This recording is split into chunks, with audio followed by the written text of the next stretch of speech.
গোটা মছলাখিনি যে খুন্দি ৰাখিছিলোঁ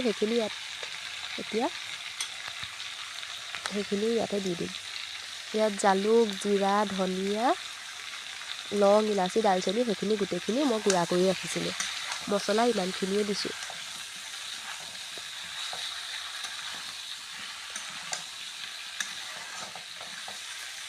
এইখিনি অলপ ভালকৈ ভাজি ল'ব লাগিব। মই ঢাকোন মাৰি ভালকৈ অলপ দেৰি ভাজি লওঁ।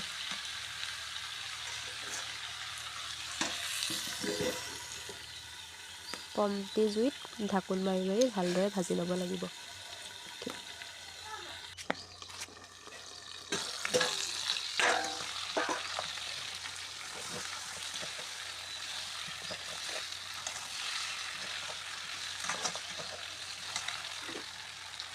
সেইফালে ভাজি মই পিছে বহুত দেৰি ভাজিলোঁ, আপোনালোকক ইমানখিনি দেখুওৱা নাই। অকণমানকৈ মই পানী দিওঁ লাষ্টত ভাজি লৈছোঁ, যাতে মছলাখিনি বা মাংসখিনি তলত লাগি নাযায়। তেনেকৈ পানী অকণ দি পেলাই ভাজিব লাগে।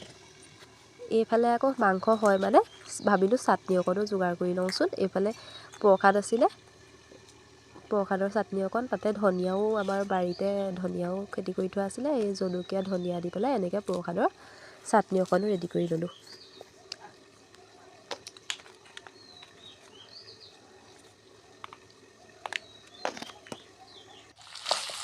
এইফালে মাংসও মোৰ ভজা হৈছেগৈ আৰু দেখিছেনে বাৰু? কালাৰটো পিছে ধুনীয়াই আহিছে ন, গোন্ধটোও বহুত ধুনীয়া আহিছিলে।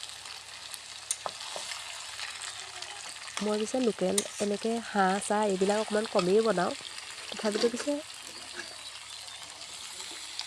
এয়া মাংসখিনি ভাজি হৈ গ'ল। ইয়াত এতিয়া পানী দি দিলোঁ।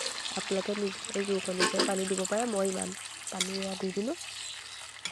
দি পেলাই এতিয়া ঢাকোন মাৰি জুই দি অলপ সিজিবলৈ দিম।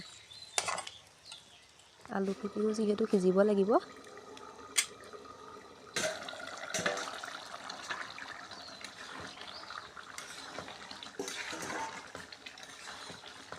এইফালে মোৰ মাংস ৰেডি হৈ গ'ল। ইয়াতে এতিয়া ওপৰতে ধনিয়া অলপ কাটি দিম।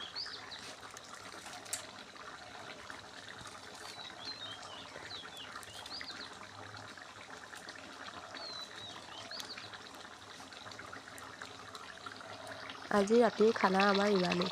মাংস পিছে খাবলৈ ভালেই হৈছিলে।